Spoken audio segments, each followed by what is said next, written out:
सुप्रभात बच्चों, मैं आपकी हिंदी की अध्यापिका और आज हम हिंदी का पाठ 4 शुरू करने जा रहे हैं जिसका शीर्षक है दोस्ती। तो चलिए शुरू करते हैं। पाठ 4 दोस्ती। ठीक है, पाठ का परिचय देते हैं। बच्चों, मित्र हम सभी को अच्छे लगते हैं।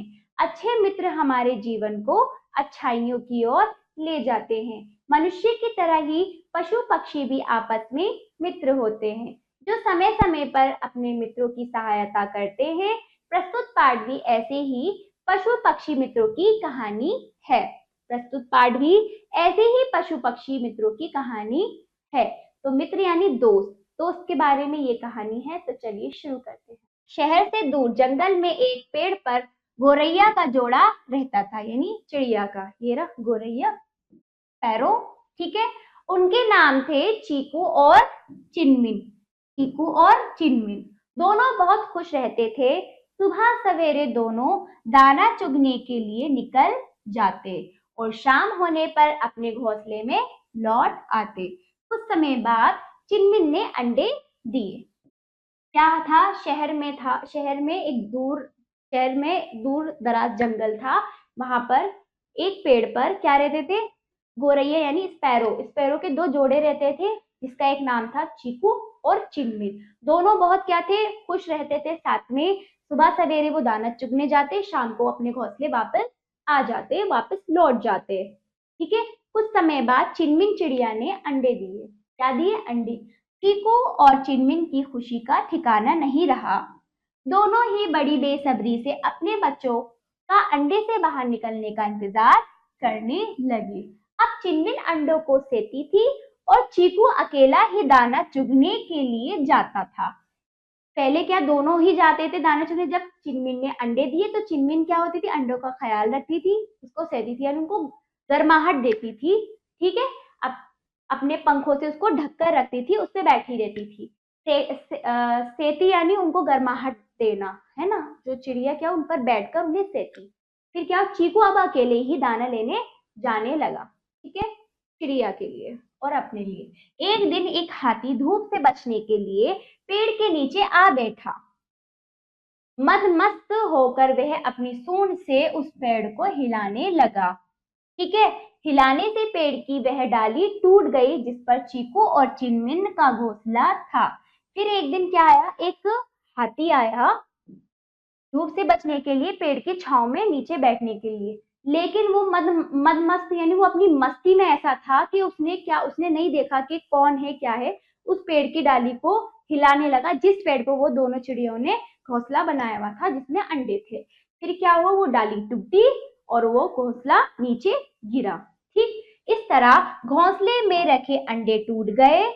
अपने टूटे अंडों को देखकर चिनमिन जोर जोर से रोने लगी। उसके रोने की आवाज सुनकर चीकू और चिनमिन का दोस्त भोलू कौवा उसके पास आया। तो क्या हुआ, फिर जब उसके अंडे टूट गए डाली टूटने से, उस हाथी की वजह से, वो अपनी सूंड से, ये देखो इसकी इतनी लंबी सूंड से वो डाली को हिला रहा था, तो वो डाली टूटी तो घोंसला भी नीचे गिरा, तो अंडे भी टूटे। उस टूटे अंडों को देखकर कौन, चिनमिन चिड़िया रोने लगी। ठीक है, चीकू चिनमिन दोनों ही बहुत दुखी थे अपने अंडों को लेकर। तभी उनका दोस्त भोलू कौवा वहां आया उनके पास और रोने का कारण पूछने लगा। कौवे ने पूछा, तुम क्यों रो रहे हो।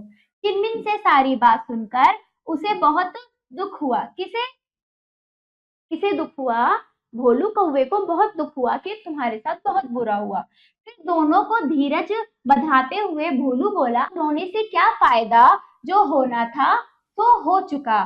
फिर वो क्या कहते हैं, दोनों को सब्र कहता है, तुम सब्र रखो, अब मत रो, अब रोने से क्या फायदा, जो होना था वो हो चुका। ठीक है, चीकू बोला, भोलू भाई बात तो तुम ठीक कर रहे हो, परंतु इस दुष्ट हाथी ने घमंड में आकर हमारे बच्चे की जान ले ली। दुष्ट यानी बुरा, जिसने मतलब उसकी बच्चों के अंडे तोड़ दिए। दुष्ट हाथी, इस बुरे हाथी ने घमंड में, गुरूर में आकर हमारे बच्चों की जान ले ली। ठीक है, इसे तो इसका दंड मिलना ही चाहिए। यदि तुम हमारे सच्चे दोस्त हो तो इसे मारने में हमारी मदद करो। ठीक है, ये कौन कहता है, चीकू कहता है कि आप बात सही कह रहे हो कि इस बुरे हाथी ने हमारे बच्चों की जान ले ली, तो अगर आप हमारे दोस्त हो तो हमारी मदद करो इस हाथी को मारने में। ठीक, यह सुनकर थोड़ी देर के लिए तो भोलू दुविधा में पड़ गया कि कहाँ हम छोटे छोटे पक्षी और कहाँ वह विशालकाय जानवर। तो फिर दुविधा में मतलब दुविधा में पड़ गया। वो सोचने लगा कि हम कैसे छोटे छोटे पक्षी इस बड़े से विशालकाय इतने बड़े जानवर को मारेंगे। परंतु फिर बोला, चीकू दोस्त, तुम सच कह रहे हो, इस हाथी का सबक सिखाना ही होगा। अब तुम मेरी अक्ल का कमाल देखो। फिर वो कहता है कि चलो तुम सही कह रहे हो, इस हाथी को तो सबक सिखाना होगा, अब तुम मेरी समझदारी का कमाल देखो। ऐसा कौन कहता है? भोलू कौआ। ठीक है, फिर मैं अपनी दोस्त वीना मक्खी को बुलाकर लाता हूँ, इस काम में वह है हमारी मदद करेगी। और इतना कहकर वह चला गया। कौन? ये कहकर, किससे? चीकू चीकू से कहकर के मैं अपनी वीना वीना मक्खी को बुला के लाता हूँ, वो हमारी मदद करेगी। ये कहकर कौवा वहां से भोलू कौवा चला गया। भोलू ने अपनी दोस्त वीना के पास पहुंचकर उसे सारी बात बता दी। ठीक है, फिर उसने उससे हाथी को मारने का उपाय पूछा। वीना बोली, इससे पहले कि हम कोई फैसला करें, अपने मित्र मेंढक की भी सलाह ले लूं तो अच्छा रहेगा। वह बहुत अक्लमंद है, हाथी को मारने के लिए जरूर कोई आसान तरीका बता देगा। तो फिर क्या हुआ? वीना ने भी बोला कि इससे पहले हम कोई फैसला करें, हमें अपने मित्र मेंढक की सलाह लेनी चाहिए। ठीक है, मेंढक की सलाह भी लेनी चाहिए। वो क्या है? बहुत समझदार है, बहुत अक्लमंद है, उसके पास कोई ना कोई उपाय होगा, इस हाथी को मारने का आसान उपाय होगा। फिर चीकू, भोलू और वीना तीनों मेंढक के पास गए। सारी बात सुनकर वह बोला, मेरे दिमाग में उसे मारने की एक बहुत आसान तरकीब आई। मेरे दिमाग में एक तरकीब आई, यानी उनके दिमाग में एक आइडिया आया कि उस हाथी को हम कैसे मारे। ठीक है, तो ऐसे मेंढक कहता है, मेरे दिमाग में एक तरकीब आई। वीना बहन, सबसे पहले दोपहर के समय तुम हाथी के पास जाकर मधुर स्वर में एक कान में गुंजन करना। फिर वो आगे कहता है वीना मक्खी से कि वीना बहन, तुम सबसे पहले, तुम्हारा काम है कि हाथी के कान के पास जाके मधुर यानी मीठी गुंजन यानी मीठी आवाज करना। ठीक है, उसे सुनकर आनंद से वह अपनी आंखें बंद कर लेगा। फिर बोलता है, जिसे वो मधुर आवाज सुनकर, गुंजन सुनकर वो अपनी आंखें मजे में बंद कर लेगा, उसको अच्छा लगेगा तो वो अपनी आंखें बंद करेगा, आंखें बंद करके उस गुंजन को सुनेगा। उसी समय भोलू तीखी चोंच से उसकी दोनों आंखें फोड़ देगा। इस प्रकार अंधा होकर वे इधर उधर भटकेगा। फिर उसके बाद भोलू कौवा उसी समय जाके अपनी तीखी यानी तेज चोंच से उसकी दोनों आंखें फोड़ देगा हाथी की। देखो किस प्रकार इसने इसकी आंखें फोड़ी और ये कानों में क्या कर रही है? गुंजन कर रही है, आवाज कर रही है। ठीक इस तरह से मक्खी की आवाज गूंजने की होती है ना, तो वो आवाज करती है। इस तरह से उसकी आंखें फूटने के बाद वो इधर उधर भटकेगा, इधर उधर भटकता हुआ जाएगा। फिर थोड़ी देर बाद उसको प्यास लगेगी, तब मैं खाई के पास जाकर अपने परिवार सहित जोर जोर से टर टर की आवाज करने लगूंगा। फिर क्या करेगा? हाथी समझेगा कि यह आवाज तालाब से आ रही है। फिर क्या होगा? उसके बाद जब वो भटकेगा तो मैं उसके आसपास अपने परिवार को लेकर जाऊंगा, वहां पर मेंढकों की सब मेंढकों से बोलूंगा तुम आवाज करो, टर टर की आवाज।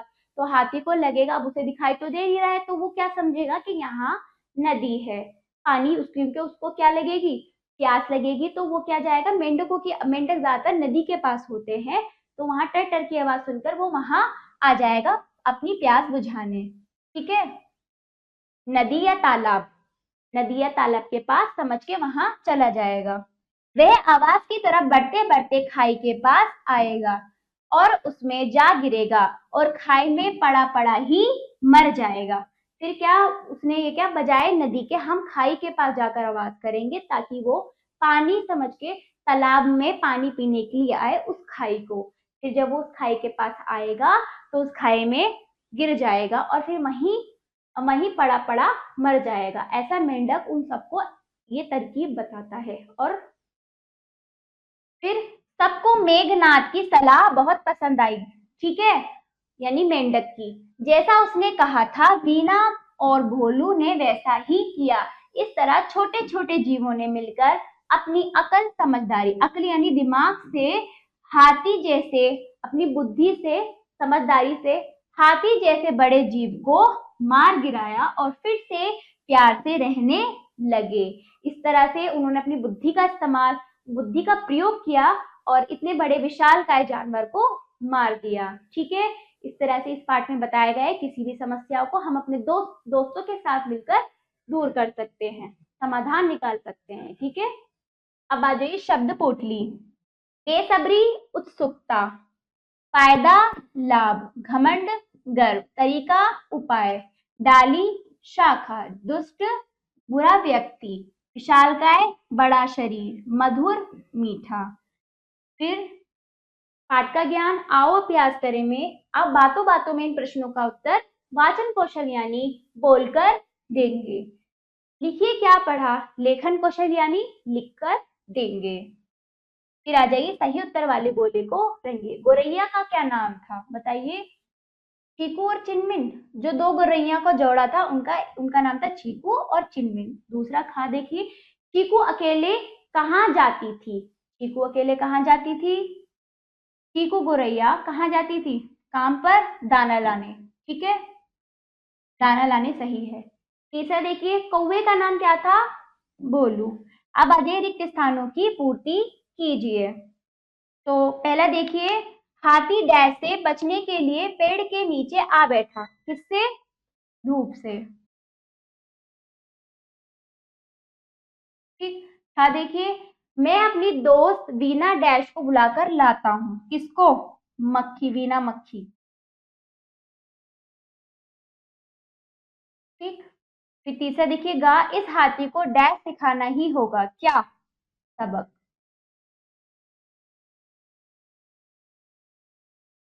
ठीक, चौथा देखिए, चीकू, भोलू और वीना तीनों डैश के पास गए, किसके पास गए, मेंढक के पास।